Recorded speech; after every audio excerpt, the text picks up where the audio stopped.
So guess what? We are just 1 week away from the World Championship match between Ding Liren and Jan Nepomniachtchi. Now it's overshadowed by the fact that Magnus Carlsen has relinquished the crown voluntarily despite still being world number 1 and the strongest player in the world, but still it's a World Championship nonetheless, and we need to look at the players playing, including Ding Liren. Now this guy is a beast, and we're going to look at one of his best games played against Magnus. In this video, it was from 2019. It's a rapid play game in the Grand Chess Tour St. Louis Rapid and Blitz. So let's see what happened. Ding kicked off here with pawn d4.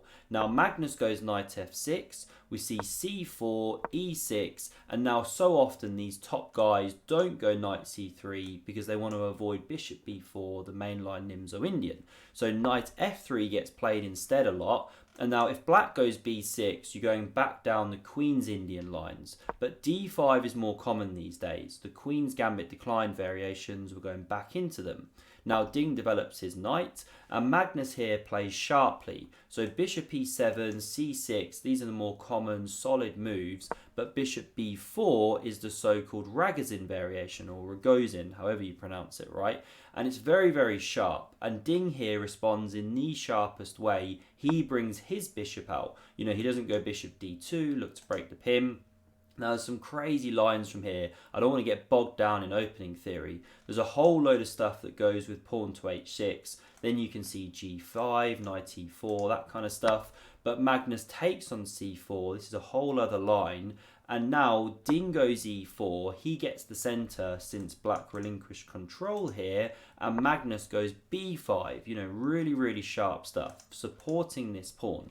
a4 starts to undermine. Now c6 is the most common response, as you can imagine, but Magnus, very well prepared for this game, he goes pawn c5. Just craziness on the board already, right? Now like I said, let's not get bogged down. We'll stick with the game here. So we see Ding capture on b5, very principled. That was the pawn you attacked, and you now undermine the protection of this one. Magnus takes here, also principled, you know, he was attacking the centre, he now destroys it, and we see knight recaptures, and here Magnus, he puts a question to this bishop, also logical, because there are ideas in the area of e5, I mean, this is really annoying, and when the bishop retreats, which we see, well, now this pawn is tender. Now, just to show you, if Ding had captured, queen recaptures, and then he picks up this pawn, he is a pawn ahead, yes, but black's got the bishop pair, so there's compensation there, it's an open board, and there's fairly good development coming for Magnus.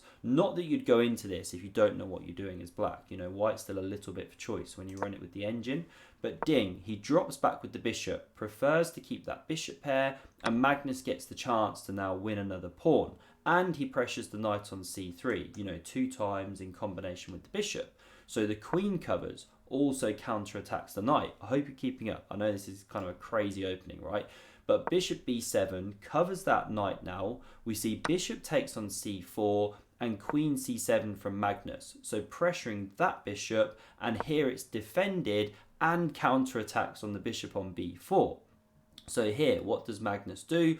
Well, he doesn't retreat this bishop. The problem is then you're losing too much time, you're falling too far behind in development.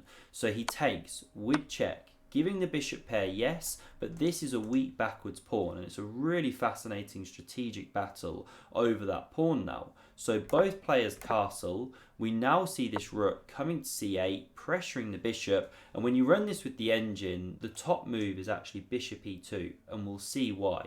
So Ding goes bishop d3, and it runs into Magnus's knight c5, picking up the bishop pair. That's why this one wasn't so strong. But we have to look at the obvious here.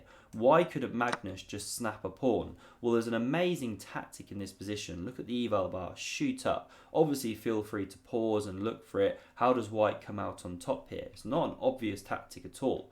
Well, the way to play is with bishop takes on e4. Now, what's the idea? Because it looks like, yeah, you recapture, so what? Well, now here's the point. You can bring a rook to the c-file, either one of the rooks, and because these rooks never got connected, black never finished the development, wherever the queen goes, you know, if it takes on b3, well, now the rook drops behind with check, intermezzo or Zwischenzug, and after the king goes, you pick up the queen, you're an entire rook ahead. And just coming back here, I know this is very tactical, but if instead of taking the bishop immediately, you take the queen first, well, now you can take the bishop in the corner. And again, because the rooks aren't connected, there's a problem. The queen is attacked, it has to move, then you pick up a rook, and when you do a material count here, white's got 2 rooks for the queen, then the knights pair off, and you've got 2 bishops for the rook, which is an advantage to white. You know, white's doing very, very well here, +5. So complicated, I know, but that's why the pawn was not captured. Knight c5 instead. The queen drops back, knight takes, queen takes. And now literally on every move, I could start showing you what happens if the queen takes here. But it's going to get a bit boring very quickly. Long story short, the rooks always come to the file and start flooding. Black's behind in development. And so Carlsen just gets on with getting the pieces out. That pawn can always be attacked later in the game. Now we see queen e2. Knight b6 played. Queen g4 attacks around the king, threatens to take on h6 with the bishop, so the king sidesteps out of the pin, and now bishop f4 hits this queen here, and just more tactics in the air, right? Such a tactical game, because if e5, forking these two, well, you've now given up this f5 square, so you can check. The king goes, or the pawn blocks, you could say rather. Queen takes here. Now actually the computer doesn't mind this line, it gives it roughly level because now the rook can take on c3. But okay, we didn't go down this one. It actually gives Magnus a small advantage here without going e5. It likes his move of queen c5. Again, not taking, not activating the white rooks. And now we see the rook coming to the e file, supporting the e5 square, key pivoting square for the pieces. Knight c4 jumps in, plays against that one, and now rook a d1, more great manoeuvring by Ding, centralizing, and he's got a rook lift idea in mind as well.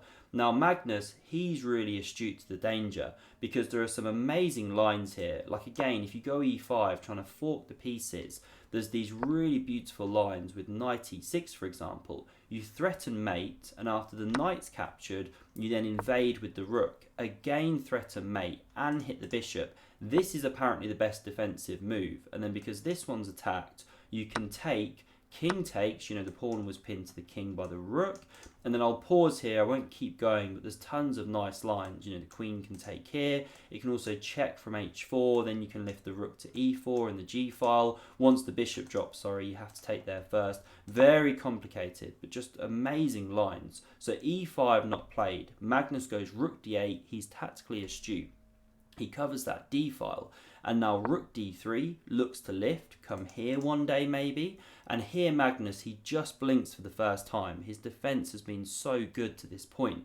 So queen f8 was best. Magnus goes queen e7. He is getting a bit down on the clock now, but this runs into a really nice tactic which Ding finds. Of course, pause if you want to look, but the move he plays here is knight to c6. Now he's forking these two pieces. No time to take the rook here or you drop your queen. And the bishop now has to take because of that fork. And again, Ding chucks in the Zwischenzug. I mean, this game is just incredible from Ding. It really is. The control he has. Rook recaptures and then the pawn takes here. Now, why is this a good exchange? We'll look at this dangerous pawn. And again, e5, no good, not working. There's new tactical problems. You can take here, open up the lateral attack of the queen on the knight, you know, something like this. No, not check, sorry. Taking the knight.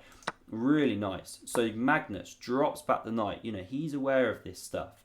Bishop e5 threatens mate. Why not f6? Most obvious move in the position. Well, then the bishop can drop back. There's new tactical problems. If the pawn comes, then we take. Rook d1 challenges the file, you know, supported by the queen. Nothing better than this, and now the queen's invading, supporting the pawn. Sorry if this is deaf by too many lines. There's just so many cool things going on in this game. So the mate is threatened, f6 not played. Magnus goes queen g5. The clocks go weird here, by the way. It's showing 0 minutes for Magnus. Kind of messed up maybe, but he's low on time. And here Ding just finds a great move, star move of pawn to c7. So he's leaving his queen hanging. But if it's captured, well, we simply take, make a new queen. The queen's left to defense of the rook. And now you've got an extra rook, completely won game, of course. So the queen wasn't captured. Magnus goes active with rook to d5. pressures that bishop in the middle of the board. Queen e4 check, queen g6 blocks, and now do not trade the queens. Then you're in an endgame which is actually basically just level. Queen b4 is good. You keep those ones on the board because black's got problems with the king, especially if you ever start pushing these pawns to try and get rid of that bishop. So queen d3 was played instead, more tactics in the air. Magnus is threatening to take the bishop. After rook recaptures, he can then go queen d1 check, and you get him branked after the rook drops back. So h3 makes some room. Now queen b5 again offers the trade. Is Ding having it? Well, no. He goes queen e4 check, and again there's only one move for Magnus here. This game's just crazy. That actually keeps him in the game, and it's pawn f5. You have to do that, pick up the tempo against the queen, because if you'd retreated your king somewhere, well then this c4 move, forking these, was a big problem, and the knight can never take, or the pawn goes through. I hope you're still with me. Now the queen moves, comes onto the dark squares. Queen d7, very nice, defending around here and here, doubling on the d file, and now bishop d4, just new lines of attack that Ding is opening up. He's now opening the eyes of this rook. We see knight c8 from Magnus. Now queen g3 threatens this pawn, and who's defending the mate? Well, the queen. But if the queen was ever decoyed because the rook crashed through here, well then you're going to get checkmated. So rook d6 covers that threat. Now h4 from Ding, and this is just awesome. You know, new tactics he's introducing into the position, because now if the queen takes the pawn, well, bishop e5 is a nice skewer, but you can also even capture this one. Rook can't capture, you drop your queen. Just amazing stuff from Ding, it really is. So rook c6 played instead, and now pawn to h4, going all the way down, threatening this check, and once again, if you capture the pawn, here's a sample line. We'll check, king goes, and this one crashes. There's threats like this. There's still all of this stuff going on. It's awful for black. So the pawn's immune. Carlsen covers the checking square. Now bishop e5 comes back to that monster square. I mean, what a wooden shield, as Hikari would say, right? You know, look at that in the center of the board. Knight b6. Now rook a1, new lines of attack. The pawn can't be saved, so Magnus goes for active play. But Ding now, he switches it up. So he captures this pawn, we see the bishop drop, queen recaptures, and after Magnus now takes here on h5, the game is over. Now the best move is apparently queen f8, but it's +7. You know, Ding can just incrementally keep squeezing, and look at the clock times. You know, Ding's a good kind of almost minute ahead. So Magnus takes here, and he's setting up ideas of a, perpetual, using these light squares. But can you find the finishing shot which Ding found in this position? So the move to play, well done for getting this far, and especially if you found this tactic. So it's queen takes on g7 with check, king recaptures, and then you make a new queen with check from the rook here on a7, so that's why the queen can't be recaptured. But there's one last trick in the air, because after the king moves, what would you play here? Now do not capture the rook, you just blundered into a draw. Magnus would have this perpetual, so you don't do that one, you check. And this is where Magnus finally threw in the towel. What a game from Ding. Now why did he resign? Well, if he runs to the center of the board, this is checkmate, using the pawns, a kind of lapel checkmate, not strictly a lapel one, but you know, the king's entombed. And if you run this way, we'll check from here. Obviously the king can't go anywhere or anywhere or anywhere, so it would have to come here. Well, it can come there, sorry. But then you deliver this mate, same idea, but from the other side, the pawns entomb the king. I need to pause for breath. What a game that was. I hope you enjoyed it. And if you want to see another amazing game from Magnus Carlsen, check out the video on screen. And thanks very much for watching. See you soon.